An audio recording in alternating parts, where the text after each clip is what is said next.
Saya bilang, segoblok-goblok presiden. Dia presiden, dipanggil Panglima TNI. Nah, hari ini saudara saya pecat. Berhenti itu Panglima TNI. Nggak bisa ngelawan. Tanya nih sama Pak Gatot sebelah saya ini. Pak Gatot senyum-senyum. Jadi, jangan kita itu pikir, oh ini orang kok tampangnya sederhana, tampangnya wong deso, gitu ya. Kasih kita pilih jadi presiden. Ya, jangan model Pak Yusril, orangnya berduis, ya, bajunya kayak Tengku Melayu, katanya kan begitu kan. Baru yang ini tidak ada pengaruh wajah orang itu dengan kebijakan-kebijakan yang dilakukan. Ya. Bung Karno itu, siapa yang bilang Bung Karno itu tampangnya merakyat? Enggak. Pakai jas putih pentereng, sepatunya mengkilat, kacamatanya Yahud, mereknya Ray-Ban zaman dulu itu. Pecinya bagus. Bung Karno gagah, pakai mobil, bak terbuka. Hobinya koleksi barang-barang antik, patung, lukisan. Siapa bilang Bung Karno merakyat? Enggak merakyat tampangnya itu. Tapi siapa yang mengatakan Bung Karno itu tidak pro rakyat? Sangat pro. Lah yang sekarang ini tidak ada hubungannya. Wajah itu lah katanya saya ini dibilang diktator. Wong tampang saya tampang wong deso. Nggak ada urusannya. Tampang wong deso nggak deso itu bisa aja jadi diktator. Tampang deso nggak deso bisa aja pro asing. Tidak pro kepada rakyatnya sendiri. Allahu Akbar.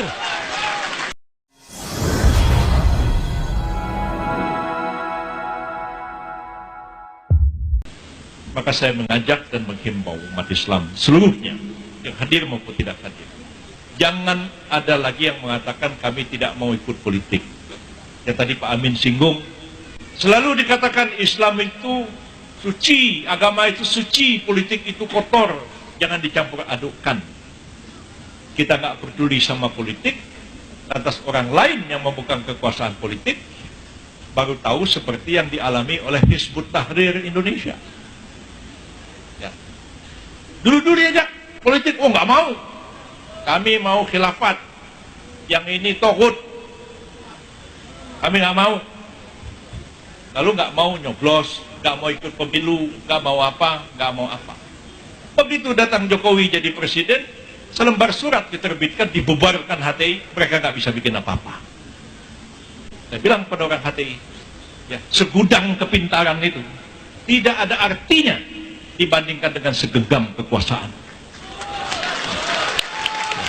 Presiden itu ya, walaupun goblok, ya, saya nggak sebut namanya siapa, ya, saya nggak bilang siapa-siapa. Ini presiden dalam artian umum. Walaupun orangnya itu goblok, ya, segoblok-goblok dia itu, dia presiden. Kami ini, saya, Pak Amin, dan lain yang ngaku-ngaku pintar ini, nggak ada apa-apanya. Kita bukan siapa-siapa. Ya.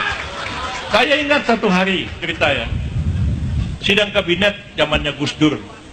Saya Menteri Kehakiman. Gus Dur, Bu Mega, Menko Polhukam, terus saya sebelahnya. Gus Dur mau keluarkan dekret. Nah, Pak Amin tahu persis cerita ini. Mau keluarkan dekret, mau bubarkan DPR MPR, mau menghidupkan TAP MPRS 25 tentang larangan PKI dan larangan penyebaran Marxisme, Leninisme dan sebagainya. Wah, Gus Dur ngotot. Saya keras ngomong di kabinet. Saya bilang, kita maaf Bapak Presiden, saya Menteri Kehakiman harus menjelaskan dari segi hukum. Saya jelaskanlah dekret tahun 59 itu kayak apa. Tidak mungkin ada dekret tanpa didukung oleh kekuatan militer. Ya. Karena dekret itu adalah revolusi hukum. Benar atau tidaknya bukan diukur di awal, di ujung. Kalau dia bisa pertahankan dekretnya itu, dekret itu menjadi sah. Kalau tidak, dia bisa dituduh sebagai pengkhianat, bahkan dituduh melakukan kudeta. Yang kedua, saya katakan, menghidupkan PKI ini bisa jadi heboh besar. Wah, saya ngomong panjang lebar, Gus Dur marah, ambil ketok palu, kabinet skors. Saya sempat ditegur Ibu Erna Witular, kenapa itu menteri kok ngeritik presiden dalam sidang kabinet? Ya bagaimana nggak ada kritik, masa mau ngidupin PKI yang benar dong? Ya kan? Masa mau dekret, masa mau apa, masa saya diem? Begitu Gus Dur ketok palu, saya lari-lari keluar kabinet. Saya dikejar sama 3 jenderal. Pertama namanya Laksamana Widodo AS, kedua namanya Susilo Bambang Yudhoyono, ketiga namanya Agung Gumelar. Pak Agung bilang, bos, jangan kenceng-kenceng jalannya. Saya bilang, saya mau pulang aja. Besok juga saya dipecat sama Gus Dur. Ya. Saya bilang, Bang dulu, Bang, ngomong dulu.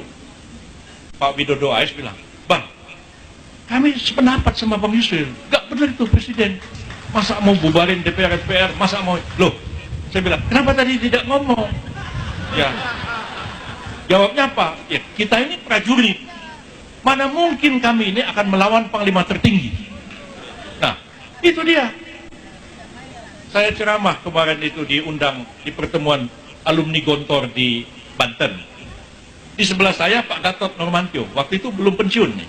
Masih jenderal aktif walaupun bukan lagi Panglima TNI. Saya bilang, segoblok-goblok Presiden. Dia Presiden. Dipanggil Panglima TNI. Nah, hari ini saudara saya pecat. Berhenti itu Panglima TNI. Nggak bisa ngelawan. Tanya nih sama Pak Gatot sebelah saya ini. Pak Gatot senyum-senyum. Jadi, jangan kita itu pikir, oh ini orang kok tampangnya sederhana, tampangnya wong deso, gitu ya. Kasih kita pilih jadi presiden. Ya. Jangan model Pak Yusril, orangnya berduis, ya. Bajunya kayak Tengku Melayu, katanya kan begitu kan. Bagi yang ini tidak ada pengaruh wajah orang itu dengan kebijakan-kebijakan yang dilakukan. Ya. Bung Karno itu, siapa yang bilang Bung Karno itu tampangnya merakyat? Enggak. Pakai jas putih pentereng, sepatunya mengkilat, kacamatanya Yahud, mereknya Ray-Ban zaman dulu itu. Pecinya bagus. Bung Karno gagah, pakai mobil bak terbuka. Hobinya koleksi barang-barang antik, patung, lukisan. Siapa bilang Bung Karno merakyat? Enggak merakyat tampangnya itu.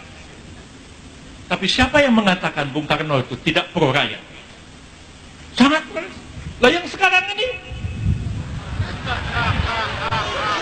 tidak ada hubungannya. Wajah itu lah katanya saya ini dibilang diktator. Wong tampang saya tampang wong deso. Nggak ada urusannya. Tampang wong deso nggak deso itu bisa aja jadi diktator. Tampang deso nggak deso bisa aja pro asing. Tidak pro kepada rakyatnya sendiri. Allahu Akbar. Jadi pesan saya kepada kita semua, ya, jangan lupakan politik ini. Pilkada sudah dekat di Sumut. Jangan kita diam-diam aja, adem ayem aja. Seperti yang saya katakan kepada kawan-kawan HTI.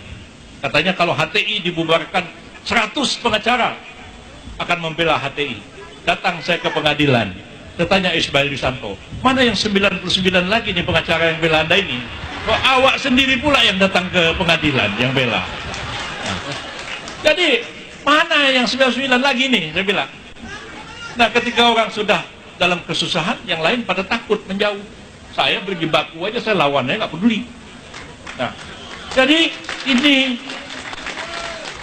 kita pengalaman HTI. Ya, nggak mau ikut itu, nggak mau ikut ini. Begitu dibubarin, saya nggak mati. Mempertahankan eksistensi pun susah. Jadi saya pikir ini saatnya umat Islam memilih pemimpin Islam. Ikut pemilu nanti pilih partai-partai Islam yang memperjuangkan Islam. Ya. Bukan berarti kita mau zalim sama orang lain, tidak. Kita nggak akan zalim kepada orang Nasrani, zalim pada enggak. Pasti kita ini biasanya mikir-mikir tentang orang lain. Cuman orang lain sayangnya nggak mikir-mikir tentang kita, itu yang repot. Ya. Ya. Kalau kita itu umat Islam di situ 70%, mau pilkada, kita pikir-pikir nih, gimana ya, kita ambillah saudara kita agama lain jadi wakil. Kita mikir itu, kita tuh orang baik. Coba kalau kita di situ yang 30% mereka yang 70%, nggak pernah mikir seperti itu. Ya. Jadi harapan saya jangan pasif, aktif dalam politik ini. Jangan sampai kembali pemimpin yang seperti begini bikin susah kita semuanya. Terima kasih. Wassalamualaikum warahmatullahi wabarakatuh.